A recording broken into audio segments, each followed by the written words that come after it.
የተወደዳችሁና የተከበራችሁ የልዑል እግዚአብሔር ቤተሰቦች የእናታችን የእመቤታችን የቅድስት ድንግል ማርያም የአስራት ያደራ ልጆች የቅዱሳን የጻድቃን የሰማዕታት ወዳጆች ገና ኃጢአተኞች ሳለን እስከ ሞት ድረስ በወደደንና ባፈቀረን በጌታችን በመድኃኒታችን በኢየሱስ ክርስቶስ ፍጹም ሰላምታ ሰላም እላችኋለሁ።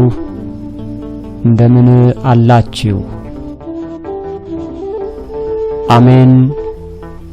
በበደልና በኃጢአት በጨረስነው ዘመናችን ላይ ዕድሜ ለንስሐ ሰጥቶ ሳይገባንና ሳይገባን ቅዱስ ቃሉን ሊያስተምረንና መንግሥቱን ሊያወርሰን የጠራን የአባቶቻችን አምላክ ልዑል እግዚአብሔር ስሙ ለዘለዓለም የተመሰገነና የተከበረ ይሁን።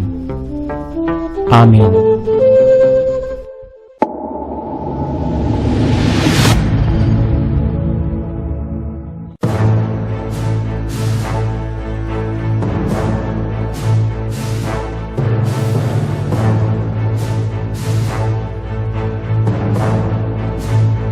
ይህን የዩቲዩብ ቻናል ለሁሉ ሚዲያ ብለን የሰየምንበት ምክንያት ራሱን ለሁሉ ቤዛ የሰጠውን የእግዚአብሔር አብ ልጅ የድንግል ማርያም ልጅ ጌታችን መድኃኒታችን ኢየሱስ ክርስቶስን ለማሰብና ለማሳሰብ ሲሆን ሃይማኖትን የሚያጸኑ ስነ ምግባርን የሚያጎለብቱ በሐዋርያትና በነቢያት መሠረት ላይ የታነጹ ዝግጅቶች ይቀርቡበታል።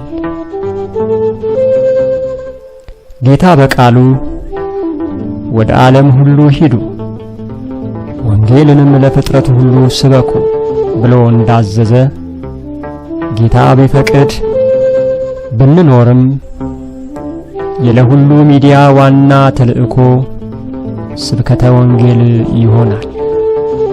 በተጨማሪም በምሳሌ አፌን እከፍታለሁ፣ ዓለም ከተፈጠረ ጀምሮ የተሰወረውንም እናገራለሁ የተባለው ይፈጸም ዘንድ ያለ ምሳሌ አልተናገራቸውም ተብሎ እንደተጻፈ ጌታ ወንጌልን ሲሰብክ ምሳሌዎችን ትረካዎችን እየጨመረ ነውና የሰበከልን። እኛም ጌታችን አብነት አድርገን እያዋዙ የሚያስተምሩ መንፈሳዊ ትረካዎችን እናቀርብላችኋለን። ከዚህ በተጨማሪ እግዚአብሔር እንደረዳን መጠን ሌሎች ዝግጅቶችንም የምናቀርብላችሁ ይሆናል።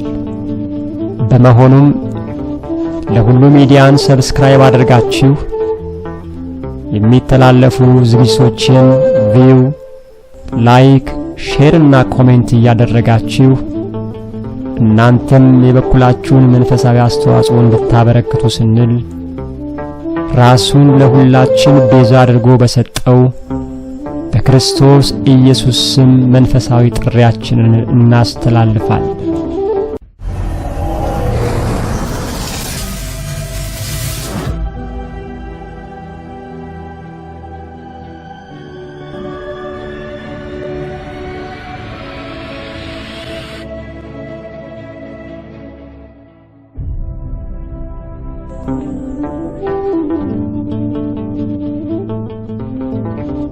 ውድ የኦርቶዶክስ ተዋሕዶ ልጆች ዩቲዩብ እና ሌሎች የማህበራዊ ሚዲያዎችን በአግባቡ ከተጠቀምንባቸው ለመንፈሳዊ አገልግሎት የሚኖራቸው ጠቀሜታ ቀላል አይሆንም።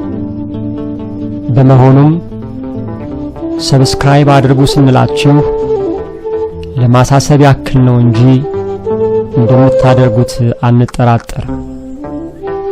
እናም ሰብስክራይብ ከማድረግ ባሻገር ያለ እርሱ ምንም ማድረግ አንችልምና እኛ የማንጠቅም ባሪያዎች እናደርገው የሚገባንን ሁሉ የምናደርግበትን ጸጋና ኃይል ይሰጠን ዘንድ ጸልዩልን።